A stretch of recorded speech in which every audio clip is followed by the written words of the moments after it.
There were once a Scotsman and an Englishman and an Irishman serving in the army together, who took it into their heads to run away on the first opportunity they could get. The chance came and they took it. They went on traveling for 2 days through a great forest, without food or drink, and without coming across a single house, and every night they had to climb up into the trees through fear of the wild beasts that were in the wood. On the second morning the Scotsman saw from the top of his tree a great castle far away. He said to himself that he would certainly die if he stayed in the forest without anything to eat but the roots of grass, which would not keep him alive very long. As soon, then, as he got down out of the tree he set off towards the castle, without so much as telling his companions that he had seen it at all. Perhaps the hunger and want they had suffered had changed their nature so much that the one did not care what became of the other if he could save himself. He travelled on most of the day, so that it was quite late when he reached the castle, and to his great disappointment found nothing but closed doors and no smoke rising from the chimneys. He thought there was nothing for it but to die after all, and had lain down beside the wall, when he heard a window being opened high above him. At this he looked up, and saw the most beautiful woman he had ever set eyes on. "Oh, it is fortune that has sent you to me," he said. "It is indeed," said she. "What are you in need of, or what has sent you here?" "Necessity," said he. "I am dying for want of food and drink." "Come inside, then," she said, "there is plenty of both here." Accordingly he went into where she was, and she opened a large room for him, where he saw a number of men lying asleep. She then set food before him, and after that showed him to the room where the others were. He lay down on one of the beds and fell sound asleep. And now we must go back to the two that he left behind him in the wood. When nightfall and the time of the wild beasts came upon these, the Englishman happened to climb up into the very same tree on which the Scotsman was when he caught a sight of the castle, and as soon as the day began to dawn and the Englishman looked to the four quarters of heaven, what did he see but the castle too? Off he went without saying a word to the Irishman, and everything happened to him just as it had done to the Scotsman. The poor Irishman was now left all alone, and did not know where the others had gone to, so he just stayed where he was, very sad and miserable. When night came he climbed up into the same tree as the Englishman had been on the night before. As soon as day came he also saw the castle, and set out towards it, but when he reached it he could see no signs of fire or living being about it. Before long, however, he heard the window opened above his head, looked up, and beheld the most beautiful woman he had ever seen. He asked if she would give him food and drink, and she answered kindly and heartily that she would, if he would only come inside. This he did very willingly, and she set before him food and drink that he had never seen the like of before. In the room there was a bed, with diamond rings hanging at every loop of the curtains, and everything that was in the room besides astonished him so much that he actually forgot that he was hungry. When she saw that he was not eating at all, she asked him what he wanted yet, to which he replied that he would neither eat nor drink until he knew who she was, or where she came from, or who had put her there. "I shall tell you that," said she. "I'm an enchanted princess, and my father has promised that the man who releases me from the spell shall have the third of his kingdom while he is alive, and the whole of it after he is dead, and marry me as well. If ever I saw a man who looked likely to do this, you are the one. I have been here for 16 years now, and no one who ever came to the castle has asked me who I was, except yourself. Every other man that has come, so long as I have been here, lies asleep in the big room down there." "Tell me, then," said the Irishman, "what is the spell that has been laid on you, and how you can be freed from it." "There is a little room there," said the princess, "and if I could get a man to stay in it from 10 o'clock till midnight for 3 nights on end I should be freed from the spell." "I am the man for you, then," said he, "I will take on hand to do it." Thereupon she brought him a pipe and tobacco, and he went into the room, but before long he heard a hammering and knocking on the outside of the door, and was told to open it. "I won't," he said. The next moment the door came flying in, and those outside along with it. They knocked him down, and kicked him, and knelt on his body till it came to midnight, but as soon as the cock crew they all disappeared. The Irishman was little more than alive by this time. As soon as daylight appeared the princess came, and found him lying full length on the floor, unable to speak a word. She took a bottle, rubbed him from head to foot with something from it, and thereupon he was as sound as ever, but after what he had got that night he was very unwilling to try it a second time. The princess, however, entreated him to stay, saying that the next night would not be so bad, and in the end he gave in and stayed. When it was getting near midnight he heard them ordering him to open the door, and there were 3 of them for every one that there had been the previous evening. He did not make the slightest movement to go out to them or to open the door, but before long they broke it up, and were in on top of him. They laid hold of him, and kept throwing him between them up to the ceiling, or jumping above him, until the cock crew, when they all disappeared.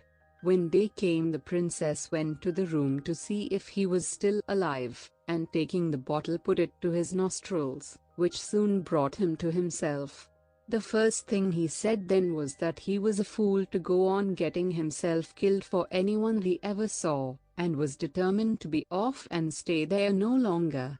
When the princess learned his intention she entreated him to stay, reminding him that another night would free her from the spell. "Besides," she said, "if there is a single spark of life in you when the day comes, the stuff that is in this bottle will make you as sound as ever you were." With all this the Irishman decided to stay, but that night there were 3 at him for every one that was there the 2 nights before, and it looked very unlikely that he would be alive in the morning after all that he got. When morning dawned, and the princess came to see if he was still alive, she found him lying on the floor as if dead. She tried to see if there was breath in him, but could not quite make it out. Then she put her hand on his pulse, and found a faint movement in it. Accordingly she poured what was in the bottle on him, and before long he rose up on his feet, and was as well as ever he was. So that business was finished, and the princess was freed from the spell. The princess then told the Irishman that she must go away for the present, but would return for him in a few days in a carriage drawn by 4 grey horses. He told her to be easy, and not speak like that to him. "I have paid dear for you for the last 3 nights," he said, "if I have to part with you now." But in the twinkling of an eye she had disappeared. He did not know what to do with himself when he saw that she was gone, but before she went she had given him a little rod, with which he could, when he pleased, waken the men who had been sleeping there, some of them for 16 years. After being thus left alone, he went in and stretched himself on 3 chairs that were in the room, when what does he see coming in at the door but a little fair-haired lad. "Where did you come from, my lad?" said the Irishman.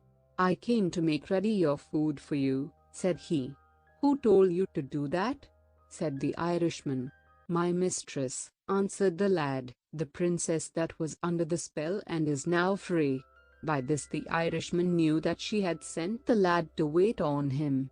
The lad also told him that his mistress wished him to be ready next morning at 9 o'clock, when she would come for him with the carriage, as she had promised. He was greatly pleased at this, and next morning, when the time was drawing near, went out into the garden, but the little fair-haired lad took a big pin out of his pocket, and stuck it into the back of the Irishman's coat without his noticing it, whereupon he fell sound asleep. Before long the princess came with the carriage and 4 horses, and asked the lad whether his master was awake. He said that he wasn't. "It is bad for him," said she, "when the night is not long enough for him to sleep." Tell him that if he doesn't meet me at this time tomorrow, it is not likely that he will ever see me again all his life." As soon as she was gone, the lad took the pin out of his master's coat, who instantly awoke. The first word he said to the lad was, "Have you seen her?" "Yes," said he, "and she bade me tell you that if you don't meet her at 9 o'clock tomorrow, you will never see her again." He was very sorry when he heard this, and could not understand why the sleep should have fallen upon him just when she was coming. He decided, however, to go early to bed that night, in order to rise in time next morning, and so he did. When it was getting near 9 o'clock, he went out to the garden to wait till she came, and the fair-haired lad along with him. But as soon as the lad got the chance, he stuck the pin into his master's coat again, and he fell asleep as before. Precisely at 9 o'clock came the princess in the carriage with 4 horses, and asked the lad if his master had got up yet, but he said no, he was asleep, just as he was the day before. "Dear, dear," said the princess, "I am sorry for him. Was the sleep he had last night not enough for him? Tell him that he will never see me here again, and here is a sword that you will give him in my name, and my blessing along with it." With this she went off, and as soon as she had gone, the lad took the pin out of his master's coat. He awoke instantly, and the first word he said was, "Have you seen her?" The lad said that he had, and there was the sword she had left for him. The Irishman was ready to kill the lad out of sheer vexation, but when he gave a glance over his shoulder, not a trace of the fair-haired lad was left. Being thus left all alone, he thought of going into the room where all the men were lying asleep, and there among the rest he found his 2 comrades who had deserted along with him. Then he remembered what the princess had told him, that he had only to touch them with the rod she had given him and they would all awake, and the first he touched were his own comrades. They started to their feet at once, and he gave them as much silver and gold as they could carry when they went away. There was plenty to do before he got all the others wakened, for the 2 doors of the castle were crowded with them all the day long. The loss of the princess, however, kept rankling in his mind day and night, till finally he thought he would go about the world to see if he could find anyone to give him news of her. So he took the best horse in the stable and set out.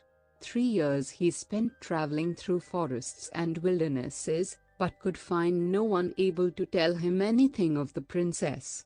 At last he fell into so great despair that he thought he would put an end to his own life, and for this purpose laid hold of the sword that she had given him by the hands of the fair-haired lad. But on drawing it from its sheath, he noticed that there was some writing on one side of the blade. He looked at this, and read there, "You will find me in the Blue Mountains." This made him take heart again, and he gave up the idea of killing himself, thinking that he would go on in hope of meeting someone who could tell him where the Blue Mountains were. After he had gone a long way without thinking where he was going, he saw at last a light far away, and made straight for it. On reaching it, he found it came from a little house, and as soon as the man inside heard the noise of the horse's feet, he came out to see who was there. Seeing a stranger on horseback, he asked what brought him there and where he was going. "I have lived here," said he, "for 300 years, and all that time I have not seen a single human being but yourself." "I have been going about for the last 3 years," said the Irishman, "to see if I could find anyone who can tell me where the Blue Mountains are." "Come in," said the old man, "and stay with me all night. I have a book which contains the history of the world, which I shall go through tonight, and if there is such a place as the Blue Mountains in it, we shall find it out." The Irishman stayed there all night, and as soon as morning came rose to go. The old man said he had not gone to sleep all night for going through the book, but there was not a word about the Blue Mountains in it. "But I'll tell you what," he said, "if there is such a place on earth at all, I have a brother who lives 900 miles from here, and he is sure to know where they are, if anyone in this world does. The Irishman answered that he could never go these 900 miles, for his horse was giving in already. "That doesn't matter," said the old man, "I can do better than that. I have only to blow my whistle and you will be at my brother's house before nightfall." So he blew the whistle, and the Irishman did not know where on earth he was until he found himself at the other old man's door, who also told him that it was 300 years since he had seen anyone, and asked him where he was going.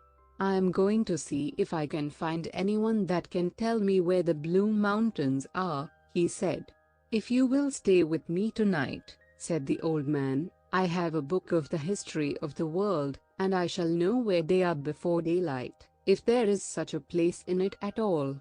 He stayed there all night, but there was not a word in the book about the Blue Mountains. Seeing that he was rather cast down, the old man told him that he had a brother 900 miles away, and that if information could be got about them from anyone it would be from him, "and I will enable you," he said, "to reach the place where he lives before night." So he blew his whistle, and the Irishman landed at the brother's house before nightfall. When the old man saw him he said he had not seen a single man for 300 years, and was very much surprised to see anyone come to him now. "Where are you going to?" he said.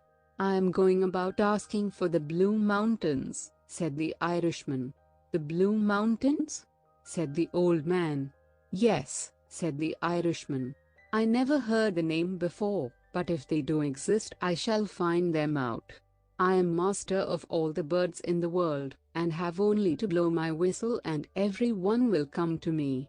I shall then ask each of them to tell where it came from, and if there is any way of finding out the Blue Mountains, that is it."